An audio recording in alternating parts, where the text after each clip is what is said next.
घर की सुरक्षा के लिए अब इंश्योरेंस किया जाएगा। नमस्कार, मैं हूं रवि सिंह। मेरे साथ एचपी गैस के मैनेजर मक्खन जी मेरे साथ हैं। इनसे मैं पूरी जानकारी लेना चाहूँगा कि किस तरह का ये इंश्योरेंस होगा और क्या गैस पे होगा या चूल्हे को भी साथ किया जाएगा। मक्खन जी, आपका डेली लाइफ उधमपुर में स्वागत है।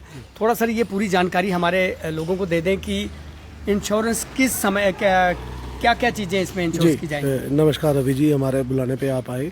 सबसे पहले मैं डेली लाइव वालों को बता दूं कि एचपी की तरफ से हर मंथ गाइडलाइंस आती है, कहीं ना कहीं गाइडलाइंस आती है। ये इंश्योरेंस के बारे में बता दूं, ये शुरू से चलता आया है। इस बार हमें ऑफिशियली एक नोटिफिकेशन मिला है जिसके बारे में रूबहू आपके सामने, आपके मीडिया के सामने रखना चाहता हूँ। सबसे पहले मैं बताता हूँ कि हमें जो भी गाइडलाइन आती है हम मीडिया के थ्रू हम जनता को बताने जाते हैं, क्यों कहीं ना कहीं जो नेटवर्क है वो जनता के साथ अटैच है।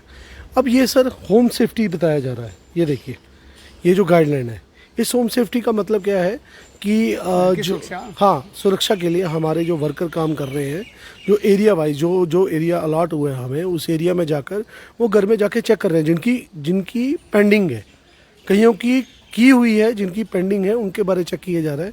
उसमें सबसे पहले गैस का कनेक्शन चेक किया जा रहा है, जय माता का कंज्यूमर, और उसमें सिलेंडर का फ़ोटो लिया जाता है, उसको चेक किया जाता है, उसकी सेफ्टी चेक की जाती है।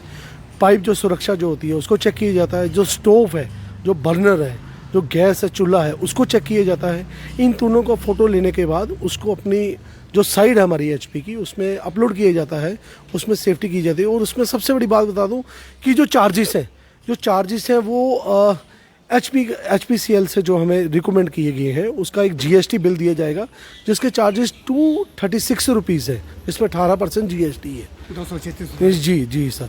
तो कहीं ना कहीं पहले हम जा रहे थे, लोगों को बता रहे थे, रूबरू करा रहे थे, तो लोग क्या कहते थे, हम सिलेंडर महंगा हो गया है तो जी हर चीज़ में महंगाई हो गई है, तो आप किस चीज़ के पैसे काट रहे हैं, ये एजेंसी पैसे ले रही है। ऐसी कोई बात नहीं है। ये हमारे पास एक आपके सामने नोटिफिकेशन है जो एचपी गाइडलाइन आई हुई है। हम हर कंज्यूमर को बताना चाहते हैं जिनकी होम सेफ्टी नहीं हुई है। होम सेफ्टी का मतलब क्या है कि आपके घर में अगर कभी कोई प्रॉब्लम आए या कुछ भी आए, आप हमारे आपकी हर एक कंज्यूमर की जो कॉपी होती है उसके ऊपर हमारा लाइन नंबर और बुकिंग नंबर दिया होता है। कितना इंश्योरेंस रहता है ये? इसमें सर मैक्सिमम इंश्योर 5 लाख के करीब होता है। अच्छा, जो कि अगर कोई प्रॉब्लम हो जाए, मिस हैपनिंग हो जाए, अबल तौर तो मैं ऐसा बोलना नहीं चाहता किसी को, मिस हैपनिंग हो जाए, तो वो जब टीम्स आती हैं कि घर में ये आग कैसे लग गई, तो कार्रवाई करने के बाद वो सबसे पहले जो है कार्रवाई एजेंसीज पे की जाती है कि आपकी लीकेज थी या गैस की क्या थी। वो रिपोर्ट हमसे लेने के बाद जिनकी KYC अपना होम सेफ्टी हुई होती है, वो डिटेल देने के बाद उनको कहीं ना कहीं इस चीज़ के बेनिफिट मिलते हैं। और कोई गाइडलाइंस? और एक और गाइडलाइंस है सर, जैसे कि अभी आपने देखा लास्ट टाइम सिलेंडर महंगा हो गया, लोग कहने लगे सिलेंडर की शॉर्टेज होगी। शॉर्टेज की वजह से लोगों ने लाइन लगाना स्टार्ट कर दी एजेंसियों के बाहर, जो कि गलत है।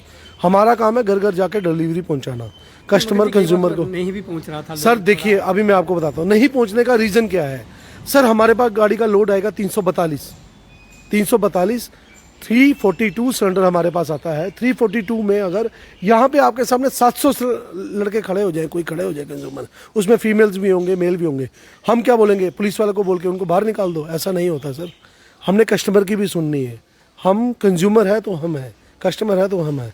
जिस वजह से हमें एडमिनिस्ट्रेशन ने बोला कि आप जो, हमारी तरफ से नहीं, एडमिनिस्ट्रेशन ने हमें बोला कि आप जो है इनको कस्टमर को यहाँ पे गैस दीजिए। हमारी गाइडलाइन ये थी कि हम घर घर जाकर डिलीवरी पहुंचाएं, जो कि हमारा कर्तव्य है, जो कि हम पहुंचाए जाते हैं। डे वाइज हमारी गाड़ी जाती है, जैसे जिब हो गया, टिकरी हो गया, हर एरिया में हमारी गाड़ी जाती है सर। उसी तरह सबसे पहले एक और गाइडलाइंस बता दूं कि आपको बार बार मीडिया में बताया जा रहा है कि EKYC री KYC होगी BPL कनेक्शन के लिए। EKYC होगी सर जिन्होंने 12 महीने से या 8 महीने से सिलेंडर नहीं भराया है अपनी कॉपी पे, जिनका यहाँ पे पंच नहीं हुआ है, उनको KYC दोबारा करनी पड़ती है। कई कस्टमर बोलते हैं हमने 1 साल पहले करवाई है। 1 साल पहले आपने करवाई, 1 साल के बाद आपने सिलेंडर भी नहीं लिया, और जब आपने 1 साल के बाद अगर सिलेंडर नहीं लिया तो आपको EKYC दोबारा करानी पड़ेगी। क्यों?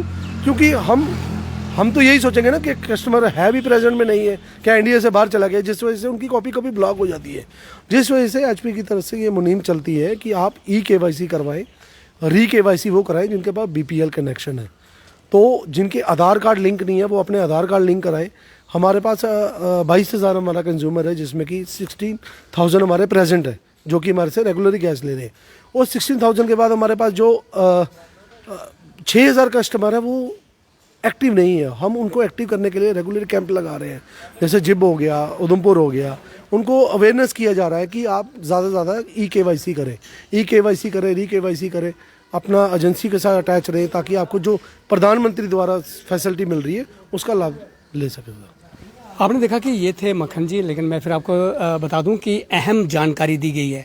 घर की सुरक्षा के लिए इंश्योरेंस की बात की जाए, चाहे आपका आधार कार्ड अटैच ना हुआ हो उसे किया जाए। कुछ ऐसी चीज़ें हैं कि जो कि हम भूल जाते हैं, वो नहीं करते हैं, तो कहीं ना कहीं देखें फिर वो कापीज़ वो ब्लॉक हो जाती है, उसे बंद कर दिया जाता है, फिर परेशानी ग्राहक को लेना पड़ती है, क्योंकि दोबारा से वो कनेक्शन लेना पड़ेगा। ऐसा नहीं होना चाहिए। लोगों को चाहिए कि लोग जो गाइडलाइन जारी की जा रही है उसका पालन करें। कैमरामैन अजय के साथ रवि सिंह, डेली लाइव, उधमपुर।